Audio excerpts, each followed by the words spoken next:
झारखंड मुक्ति मोर्चा से दूरी बनाने वाले नेताओं के राजनीतिक भविष्य पर अंधेरा छा जाता है। झारखंड का इतिहास गवाह है कि जब कभी जेएमएम के सच्चे सिपाही कहे जाने वाले नेता पार्टी छोड़कर दूसरे दल से जुड़ जाते हैं या फिर नया संगठन खड़ा कर लेते हैं तो उन्हें कभी अपनी पुरानी पहचान और पुराना कद हासिल नहीं होता। ऐसा करने वाले कई नेताओं का राजनीतिक करियर बर्बाद हो जाता है। इसके बाद कई नेता घर वापसी करते हैं तो कई अपनी जमीन भी नहीं तलाश पाते। इस वजह से राजनीतिक गलियारों में झारखंड मुक्ति मोर्चा को अक्सर झारखंड की राजनीति की पाठशाला कहा जाता है। यह पाठशाला बगावत करने वाले को सबक सिखा ही देती है। अब ऐसे में सवाल यह है कि क्या चंपई सोरेन को भी इसका खामियाजा उठाना पड़ेगा? क्या पूर्व मुख्यमंत्री का राजनीतिक करियर हमेशा हमेशा के लिए समाप्त हो जाएगा? क्या जेएमएम से दगाबाजी उनके और उनके आने वाले पीढ़ी के राजनीतिक करियर के लिए चिंता का विषय बन सकता है? ऐसा हम इसलिए कह रहे हैं क्योंकि एकाध नेताओं को छोड़ दें तो मिसालें कई हैं। ताजा उदाहरण हेमंत सोरेन की भाभी सीता सोरेन का ही ले लीजिए, जिन्होंने आवेश में आकर अपने दिवंगत पति और ससुर द्वारा सींची पार्टी झारखंड मुक्ति मोर्चा से अलविदा तो कह दिया, लेकिन नतीजा क्या हुआ? भाजपा जैसी बड़ी पार्टी के बल पर वह लोकसभा का चुनाव जीत भी नहीं पाई, जबकि जेएमएम की टिकट पर वह लगातार 3 बार तक जामा से विधायक रही।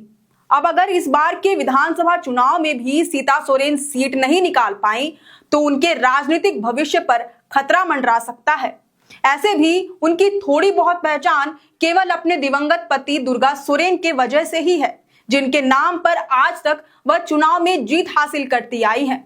सीता सोरेन की तरह कई ऐसे उदाहरण हैं। बात चाहे हम कृष्णा मार्डी की करें, शैलेंद्र महतो, कुणाल सारंगी, दुलाल भुइयां, सूरज मंडल, स्टीफन मरांडी, स्वर्गीय साइमन मरांडी, हेमलाल मुर्मू, टेकलाल महतो की ही बात क्यों ना करें, इन सभी की राजनीति हाशिए पर चली गई। झामुमो के कोल्हान क्षेत्र के कद्दावर नेताओं में से एक रहे कृष्णा मार्डी पार्टी से सांसद रह चुके हैं, लेकिन एक समय ऐसा आया जब उन्होंने झामुमो को छोड़ दिया। सिर्फ पार्टी ही नहीं छोड़ी बल्कि पार्टी तोड़ भी डाली। साल 1992 में उन्होंने पार्टी तोड़कर झामुमो मार्डी गुट बना लिया था।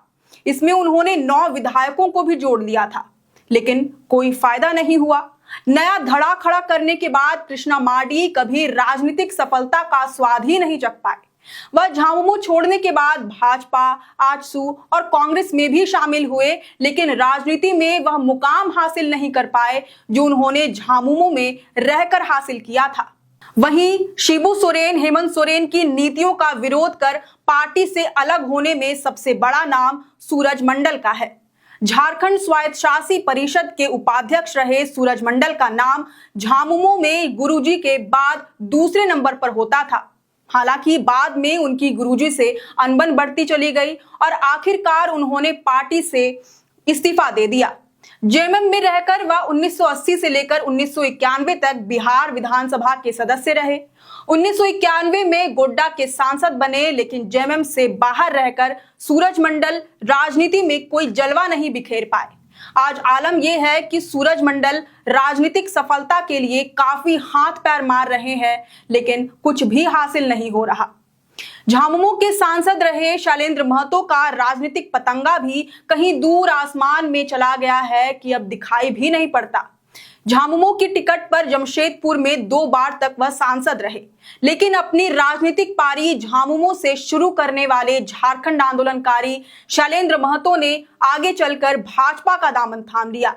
भाजपा में रहकर वह कोई कमाल नहीं कर पाए। हालांकि उन्होंने पत्नी आभा महतो को भाजपा के टिकट पर लोकसभा पहुंचाने में सफलता पाई थी। इसी तरह झामुमो से किनारा करने के बाद दुलाल भुइयां सियासी पिच पर अब तक सेट नहीं हो पाए। 1995, 2000 और 2005 में जुगसलाई से झामुमो की टिकट पर विधायक बने थे, लेकिन 2009 के चुनाव में मिली हार के बाद उन्होंने बाबूलाल मरांडी की पार्टी झारखंड विकास मोर्चा का दामन थाम लिया। 2014 में चुनाव से पहले वह भाजपा में आ गए। जब पार्टी ने उन्हें टिकट देने से इनकार कर दिया तो वह कांग्रेस के साथ हो लिए। अब उनकी राजनीति में धुंधला धुंधला सा पूर्णविराम लगता दिखाई दे रहा है।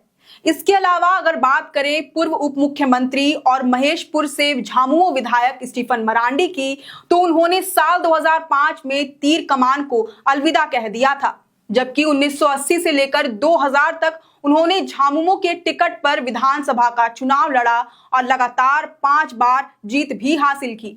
लेकिन 2005 में उनका टिकट काटकर दुमका सीट पर हेमंत सोरेन को टिकट दे दिया गया, जिससे नाराज होकर वह निर्दलीय चुनाव में कूद पड़े। साल 2005 के बाद से स्टीफन मरांडी ने दूसरे राजनीतिक दलों का भी रुख किया। वह कांग्रेस, जेवीएम जैसी पार्टियों की भी राजनीति कर चुके हैं। कांग्रेस के तो वह प्रदेश उपाध्यक्ष भी रह चुके हैं, लेकिन इन पार्टियों में स्टीफन मरांडी को वह दर्जा हासिल नहीं हुआ जो अपनी पार्टी जेएमएम में मिलता रहा। न वह दूसरे पार्टियों के बदौलत कुछ खास कमाल कर पाए। इस वजह से साल 2014 में उन्होंने फिर से तीर कमान थाम लिया, लेकिन अब तक उनका नाम कहीं धूमिल सा हो गया है। पहले वाली पहचान और औदा वह बरकरार नहीं रख पाए। स्टीफन मरांडी की तरह ही ठीक 9 सालों के बाद घर वापसी करने वालों में हेमलाल मुर्मू का भी नाम शामिल है।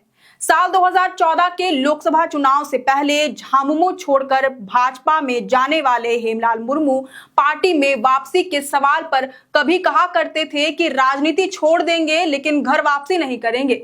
लेकिन जब बीजेपी की ओर से 2 लोकसभा और 1 विधानसभा उपचुनाव लड़ने के बावजूद सफलता हाथ नहीं लगी, तो हेमलाल मुर्मू को अपनी मूल पार्टी का महत्व समझ में आ गया। उन्होंने पिछले ही साल पार्टी में वापसी कर ली है। वहीं युवा नेता और पूर्व विधायक कुणाल सारंगी की बात करें तो झामुमो छोड़ने के बाद उन्हें अब तक मजबूत जमीन नहीं मिल पाई है। उन्होंने अपने राजनीतिक करियर की शुरुआत झारखंड मुक्ति मोर्चा से ही की थी। साल 2014 में जेएमएम की टिकट पर चुनाव लड़कर जीत भी हासिल की, लेकिन 2019 के चुनाव में उन्होंने कमल थाम लिया और जीत भी नहीं पाए। अब उन्होंने कमल को वापस से कीचड़ में फेंक दिया है और शायद अपनी पुरानी पार्टी में वापसी भी कर सकते हैं, लेकिन ये अब तक क्लियर नहीं है। खैर, कुणाल सारंगी तो युवा नेता हैं और इनकी राजनीति भी अभी लंबी चलने वाली है, जिसमें कई उतार चढ़ाव आने तो तय है। लेकिन सवाल यह है कि क्या झामुमो से बगावत करने के बाद उन्हें जिंदगी भर के लिए इसका अंजाम भुगतना होगा? सबसे बड़ा सवाल तो चंपई सोरेन को लेकर ही है कि क्या अलग संगठन खड़ा करके या फिर नए साथी का हाथ थामकर उनकी छवि वैसी ही बरकरार रह पाएगी या फिर धूमिल हो जाएगी? आपकी इस पर क्या राय है, ये हमें कमेंट करके जरूर बताएं। अगर आपको ये वीडियो पसंद आया हो तो इसे जरूर से लाइक और शेयर करें। हमारे चैनल लोकतंत्र 19 को फेसबुक पर फॉलो और यूट्यूब पर सब्सक्राइब करना ना भूलें। हमारा एक और चैनल है द ग्राम सभा, उसे भी जरूर से फॉलो और सब्सक्राइब कर दें। फिलहाल लेते हैं अलविदा। जोहार।